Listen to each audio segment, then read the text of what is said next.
Hey everybody, welcome back to our channel. Today we are actually going to talk about our relationship. I dare you to drink it. No.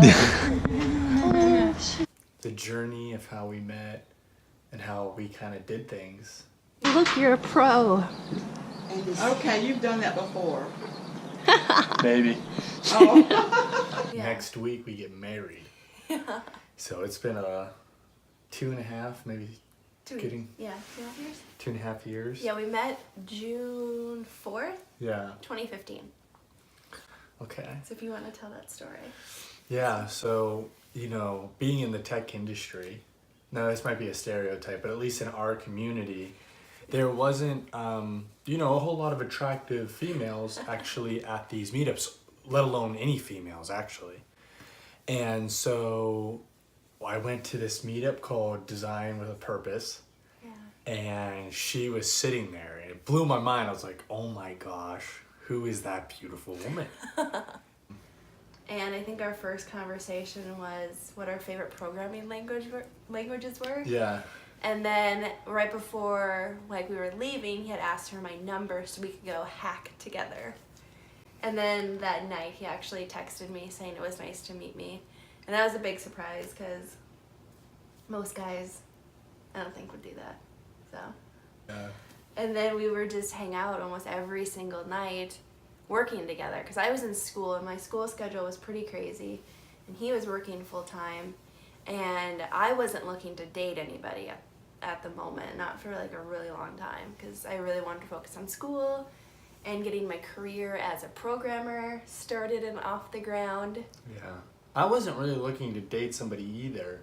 You know what I mean? I wasn't searching to date somebody, but after hanging out with her the first time, I was like, she's really cool. I really like her. And she was different than a lot of people I had met. Yes, she just had an incredible drive and passion. It was you don't meet in very many people, and so that was a big thing that drew me to you. Even though, as well as the great conversation and time we had together, you know what I mean? So he would ask about dating a lot. yeah, because she would be like, I don't want to date until I'm 50, and I don't want to get married until I'm 50 or something. And I'm like, is she just saying that, or is she serious? And so a lot of times, in my past, you can jump into relationships and it can be purely based on physical attraction and you really don't have a lot in common. Yeah. Besides hanging out. And I don't mean just working together and stuff like that, but just sitting and making out with each other. That's yeah, all sometimes you do. it's so much of the relationship is based on the sexual side of it, not necessarily who the person is. Yeah. Because like you said, naturally people are very sexual, right? So it can be easy to overlook a lot of things when your relationship's based on that premise and not based on friendship and trying to genuinely get to know the person initially.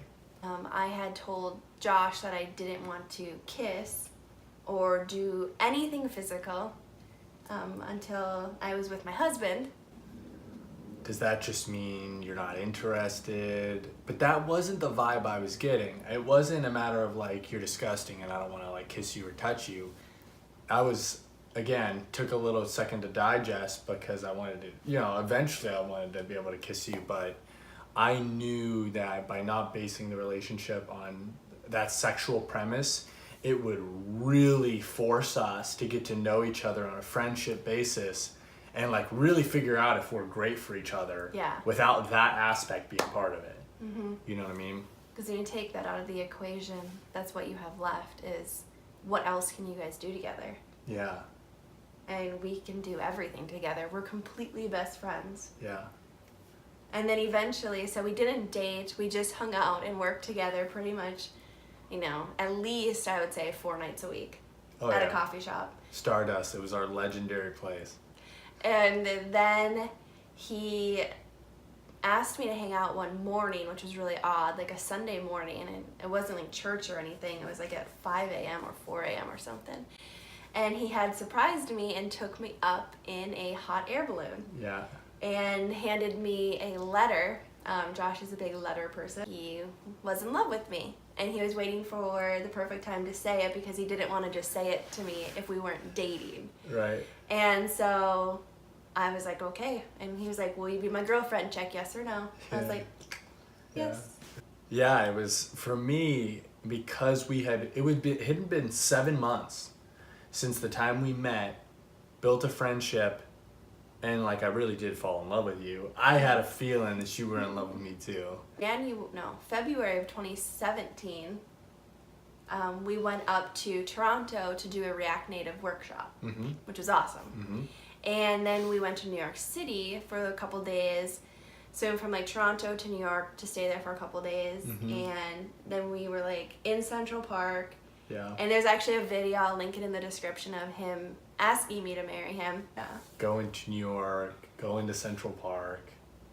And so he said that we were going to be taking photos, and so he set up our GoPro on this like massive rock that overlooked the park, and so we're just like this, and then he like hands me this letter and it said forever on it. And yeah, and then the rest of the day was like on cloud 9. Yeah, exactly. I actually proposed twice. Yeah, and everybody's like, whoa, the second time. Because I still had to do it for the video and that guy because they wanted it for their site. Yeah. You know what I mean? And I heard he paid for it, so I was like, whatever, I'll play along. And but obviously she was already I was already super happy and engaged. And so now we are exactly a week before our wedding. We get married next Sunday. Yeah. Night. It's so crazy. It's like it was when we proposed. We're like, oh, it's like 6 or 7 months away at that point. And now it's next week. It's like it came like that. You know what I mean? So. But so if you could give them anything, like a piece of advice for getting the girl, or even for girls how to get the guy, what would you say? I think if you find somebody that you really want to be with. Now there has to be a response from that said person. Don't ever force yourself on somebody. If somebody's really not interested, just move on. You're better off. Don't waste your time. But with her, it wasn't that case. I could just see she didn't want to necessarily date, but she obviously enjoyed spending time with me. We would always hang out. It wasn't like a problem by any stretch of that imagination. And it was honestly like when I identified that, it wasn't about my ego, right? It wasn't about saying, well, oh wait, you don't want to date me? Well, forget this. You know what I mean? She had her own reasons of why she wanted to build a friendship and not date. And honestly, I was perfectly okay with that, and I was on board with that. I thought that was a great idea. And so by taking time to actually understand that and respect it, I didn't just, and because I wasn't trying to base my relationship on sex, right? And I was like, well, 7 months of just building a friendship, that's a waste of my time, right? Like, I'll go somewhere else. But that wasn't the case. I was like, this is the person I want who's strong enough to determine that. And so I was persistent. And just asking you on dates. We would talk so much. All the time. We would close down restaurants just talking about everything. Everything. And so it was a time genuinely building a friendship. And that allowed us to, I think, figure out so much. Just so much about each other and what we wanted out of life and what we were trying to do. And with all of that, it built something so incredible that I had never done before. Like, I had never started a relationship with somebody based on a 7 month, I don't know, it's not like crazy. Some people have been friends for years, but still. Yeah. Just building a straight friendship for 7 months was something that I would recommend anybody to do over and over. Maybe it's different timelines for everybody. But instead of rushing into the relationship and the ooey gooey side of it, build a friendship first. Because if you guys can't be friends first, there's no way you're ever going to make it in the long run. You want to be with somebody that you can talk to and dream with, share like your happy moments and your bad moments, and you know that they respect you enough to give you their honest feedback. And that's definitely what Josh does. And he just like gives me unconditional love all the time. Even when I don't deserve it. And I think too, another thing is if you're trying to figure out whether you guys have anything real, eliminate the sexual side of your relationship. Yeah. Like, to this day, the thing she said about not kissing, our first kiss will be on our wedding day. In front of everybody.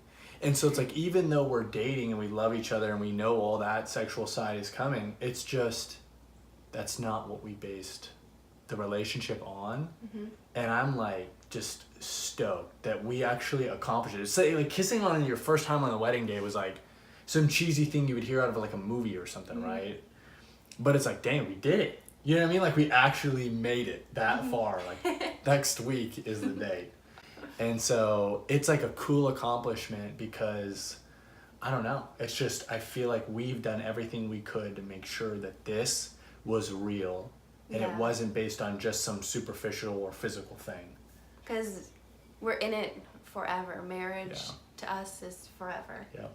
And for me especially, it's like, I just want, that's why I was so picky. Like, I wanted to be so particular about the person I was giving my time to. And I think everybody should be.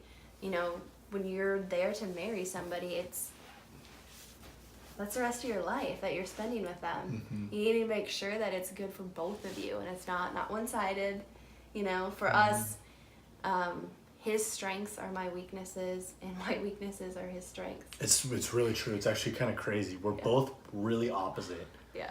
In regards to our strengths, like we have the same morals and like dreams for life, but it really is true. She's extremely good at certain things and I'm really good at other things. Yeah, very complimentary. Yeah, we balance each other out. Like, it's crazy how much that actually can work out. So that is kind of our relationship in a nutshell. Yeah. Kind of little tidbits of advice that has worked for us, and by no means is our relationship perfect. But those are just a few things that have really worked for us. Yeah. If you have any questions, seriously, like, write them in the comments, or you can reach out to me. My email's in the description, or my social media. I would love to answer them. But that's kind of it. Yeah. Any last parting words? No, just build a relationship that's built on the things that you actually want for the next 20 years. Yeah. Not based on a temporal type desire or need. If you're serious about your relationship, invest in it in a way that like you would if you're figuring out your career choice, right? Exactly. Like, really be conscious, really put a lot of thought into it. Don't just be with somebody just because they're attractive and you guys somehow liked each other, right? Yeah. Really make sure that there's something deeper there than just the physical. Yeah. Wise words from a wise man. All right, thank you guys. If you like this video, please give it a thumbs up and subscribe to our channel below. Also, if you have any thoughts or any questions or any suggestions for future videos, please leave a comment. Thank you guys. Have a great day.